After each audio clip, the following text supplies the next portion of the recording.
I am 32. My life had a quiet rhythm, shared mornings. Jenna and I lived in that rhythm. Compromises, good mornings, late talks. I didn't keep score. Things changed when I found photos on her social feed. Her on a beach with a man I didn't know. She said it was a friend's trip. I wanted to believe her. Days later, receipts appeared. Hotel charges, a rental car. I left that night to sleep at a friend's. She called the next morning and asked to talk. I went back hoping for truth or closure. Instead, she told a dangerous story. She said I had trapped her, that I wouldn't let her leave, that I had been threatening. Then she said she would call the police. Minutes later, 2 patrol cars arrived. Officers moved with the focus of people used to sorting truth from chaos. I explained the photos and the receipts, and that I had slept elsewhere. They asked questions and noted statements. One officer asked if there were any recordings in the apartment. An old voice recorder sat by the speaker. I had kept it for odd reasons. They found it and played a clip. The recording wasn't dramatic. It caught Jenna speaking casually, arranging a version of events she planned to tell. She described how convincing the call would sound and practiced details that would make her story believable. Hearing her plan, I felt cold. When the playback reached the part where she rehearsed the words to call the police, Jenna's face went pale. She said the audio was old or taken out of context. The officers listened with careful faces. The urgency softened into investigation. I didn't feel triumphant. Relief mixed with hurt. Trust had been used as a weapon. The tape didn't erase the betrayal of the photos, but changed what was immediate: intent. The sergeant took statements and promised an investigation. The officers left. The apartment grew still. Jenna stayed, but moved like someone who had lost control. That night, I sat with the recorder and thought about how fast a life can be reshaped by lies. I scanned old messages and found excuses I had once ignored. They added up. I didn't tell everyone. Shame tangled with anger. Private things had nearly become public. I saved copies of messages and photos to my phone. I made a note to document everything going forward. Morning came. Jenna packed a bag and left without looking back. I drank my coffee at the table where we used to eat and felt clarity. When someone chooses fiction over truth, they can alter many lives. When they try to control a story, the rest of us must protect ourselves. I backed up the recording and copied the receipts to a secure folder. I messaged a friend who understood these things and asked for advice without overloading details. He told me to keep everything calm and collected, document every interaction, avoid public confrontations, and rely on facts rather than emotion. I spent the afternoon making lists: dates, charges, messages, witnesses. It felt procedural in a way that helped. When anger flared, I wrote rather than reacted. The work of protecting felt methodical, quiet. The next few days felt long and strange. I kept thinking about how close I came to losing everything because someone I trusted chose the easiest lie she could think of. I stayed in the apartment, kept things steady, and tried not to overthink. But even normal tasks felt heavy. Walking into the kitchen reminded me of how we used to talk there. Sitting on the couch reminded me of arguments that had built up slowly over the last year. Jenna didn't contact me at first, which felt like its own kind of message. When someone knows the truth is out, silence becomes a shield. But by the end of the week, she started sending messages. First short, "We need to talk." Then longer, apologies, explanations, reasons. Each one felt like a shift in tone, like she was trying versions of herself to see which one worked. I didn't reply. I focused on the investigation. The officers called me 2 days after the incident. They asked more questions: what led up to her call, whether there had been arguments, and whether I had ever stopped her from leaving the apartment in the past. I kept my answers simple and factual. No exaggerations, no emotional add-ons. I sent them a digital copy of the recording and the receipts. They said it would take time, but they appreciated how organized everything was. That small acknowledgement made me feel more grounded. Around the same time, I learned something from a mutual friend. He told me Jenna had already shared her version of the story with people we knew, painting herself as someone who escaped a dangerous situation. Hearing that hit harder than I expected. It wasn't just that she lied. It was that she was ready to let that lie define me. I didn't try to correct anyone. I didn't call friends to explain. Instead, I made sure that every important thing was backed up and time-stamped. I knew the truth would surface eventually. Lies panic, facts don't. 3 days later, Jenna showed up at my door. I didn't open it fully, just enough to talk without giving her the idea she could walk back in. She looked tired and anxious. She said the situation had gotten complicated. People were asking her questions she couldn't answer cleanly. She said she had acted out of fear, though she didn't specify fear of what. She asked if we could fix things privately. She said she didn't want the police digging through our lives. I listened, but only to understand what she was trying to do. She wanted her story to settle in the middle, where neither of us was fully at fault. But the middle wasn't real. She had crossed a line she didn't think she would ever be held accountable for.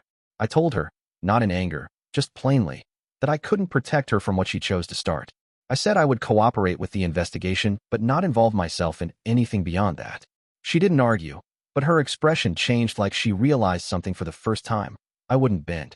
She left without another word. That night, I got another call from the sergeant.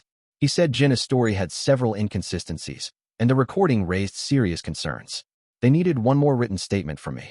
I agreed. After the call, I sat on the balcony, looking at the streetlights. I didn't feel victorious. There wasn't relief. It felt more like a slow, steady return to myself. I knew this wasn't the end. People who create chaos rarely walk away clean, and I had a feeling the fallout would be heavier for her than she realized. The written statement took most of the next morning. I kept it clear and direct. No opinions, no predictions, just what happened, what was said, and what I documented. When I sent it in, the sergeant thanked me again for staying cooperative. I didn't say much. I just told him I wanted the truth on record. After that, the days shifted differently. Friends who had heard Jenna's version began acting distant. Some sent stiff, careful messages. Others avoided me entirely. It was strange watching people choose sides before knowing anything real. But I didn't chase anyone down or try to explain. I let things sit. 2 people reached out with genuine concern. One of them was Noah, someone I'd known for years. He asked if I wanted company. I said not today, but maybe later in the week. It was good knowing someone saw through the noise without being prompted. By the end of the week, the tension somehow grew heavier. Jenna started showing little signs that she was losing control of her narrative. A friend told me she'd begun changing the details of her story whenever someone questioned her. Small things at first, then bigger things. People noticed. Late one evening, she called me. I let it ring out, but she left a long voicemail. Her voice wavered between frustration and panic. She said she never meant for things to go this far, that she didn't expect the police to take things so seriously, and that she felt everything slipping out of her hands. She said she wanted to meet in person to make things right. Hearing it, I didn't feel sympathy. Not anger either. Just distance. She had tried to turn me into someone dangerous, just to cover a lie she didn't want exposed. A few days later, the officers called again. This time, the conversation was more formal. They said the recording was significant evidence. They also said they had an issue with how she described the timeline.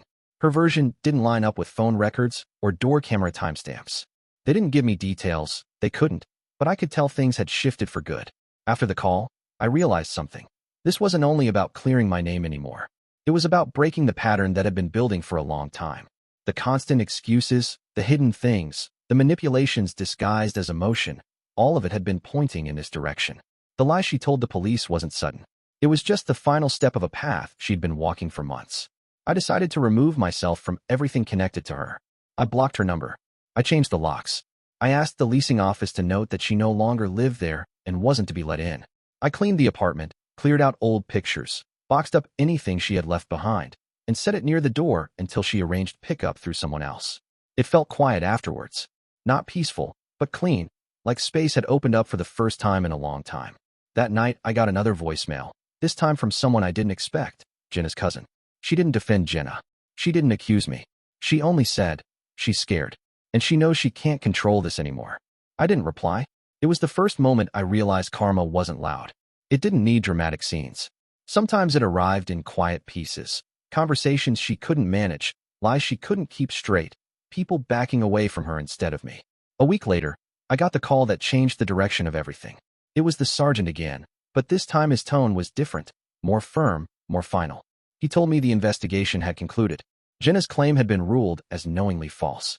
The recording, the receipts, the time-stamped messages, and the inconsistencies in her statements had built a clear picture. He said they would be forwarding the case for further action. I didn't ask what would happen to her next. I didn't need details. I only said thank you and hung up. For the first time in weeks, I felt a quiet sense of balance. Not joy, not victory, just the feeling that the truth had finally stood up on its own. News travels fast when people love drama more than facts. Within days, the same friends who avoided me started reaching out again. Messages popped up like nothing had happened. Hey, heard things got sorted out. I knew you wouldn't do something like that. Sorry, I didn't check in earlier. I kept my replies short. I wasn't rude, but I didn't feed into the sudden shift. Anyone who vanished when things looked rough didn't need an explanation from me. People reveal their character in silence just as much as they do in conflict.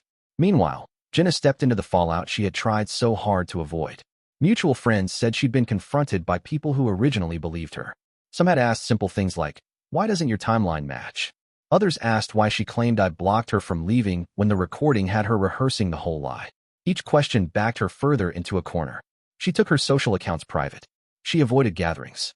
People who once stood behind her started stepping away quietly, unsure what to say. A couple of them told me she'd been venting privately, saying she didn't expect consequences, and that the situation had grown beyond what she thought she could control. That was the part that stuck with me. She never expected any of it to matter. She thought a single lie would carry further than everything else we lived through. One evening, Noah came over. We sat in the living room and talked in plain, steady sentences, not about revenge, not about anger, just about the strange way life rearranges itself when the truth comes out. He said I handled everything better than most people would. I didn't feel heroic, but I appreciated the honesty. A few days later, I got a message request from Jenna. I didn't open it, but I saw the preview. It said she wanted to talk civilly, that she hoped I'd consider ending the tension. She said she didn't want anything else to happen. I didn't respond. I didn't need to. She had made her choices, and now she was meeting them face to face. Instead, I focused on clearing the last pieces of my life that were tied to her. I canceled shared accounts, sorted out the last financial details, and updated emergency contacts. Each step felt like reclaiming something I didn't realize I had lost. That weekend, I went on a long drive. No destination, just space to breathe. I played music, kept the windows down, and let the quiet of the road settle me. It felt like stepping into a new chapter, not because everything was perfect, but because things were finally honest. Karma didn't need to be dramatic. It just needed time. The last part of everything unfolded slowly, almost quietly, but it was the kind of quiet that carried weight. I didn't hear from the police again for a while, and I took that as a sign that the process had moved beyond me. My role was finished. My part in the story was simply the truth, documented and steady. About 2 weeks later, I heard through a mutual friend that Jenna had been formally warned.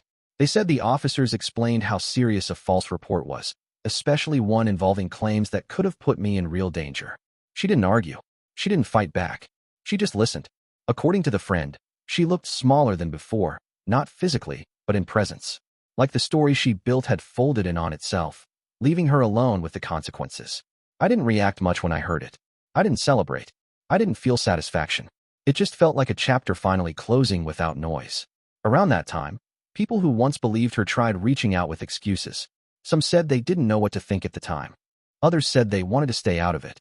A few apologized, but their words felt more like they were trying to protect their own image than repair anything. I kept my responses polite but distant. I wasn't angry. I had just outgrown the need to explain myself. Anyone who stepped away when a lie was more convenient than the truth didn't need space in the next part of my life. One evening, Jenna's cousin messaged me again. She said Jenna was struggling with the fallout, friends leaving, family disappointed, and her own words coming back to her in every conversation. She wasn't looking for sympathy. She was simply explaining that Jenna had reached a point where she finally understood the depth of the damage she had caused. I didn't reply to that message either. It wasn't out of spite. It was just that there was nothing left for me to add. I had lived through the worst of it, and I didn't want to circle back to a place that nearly cost me my freedom. Over time, I started rebuilding the normal parts of life. I opened my windows more. I cooked at home again. I returned to small routines I had unconsciously abandoned during all the chaos. I met up with Noah for lunch, and we talked about things unrelated to the situation. It felt good to be part of something normal, something grounded. What surprised me most was how calm everything felt once the noise faded. No big moment of revenge. No dramatic declaration. Just steady movement forward while she dealt with the outcome of what she started. A month later, I learned she had moved out of the city. Not far, but far enough that she wouldn't have to face the people who once supported her and then turned away. Maybe she thought distance would help her rebuild. Maybe it would. Everyone deserves a chance to change, even if the path is messy. But her choices had consequences, and this time she couldn't talk her way out of them. For me, life kept going. Slowly, but in the right direction. I didn't want anything from her. Not closure, not explanation. The truth had done everything I needed it to do. Looking back now, the entire story feels unreal at times. Someone I cared about almost turned my life upside down with one phone call, and yet the same truth she tried to twist became the thing that protected me.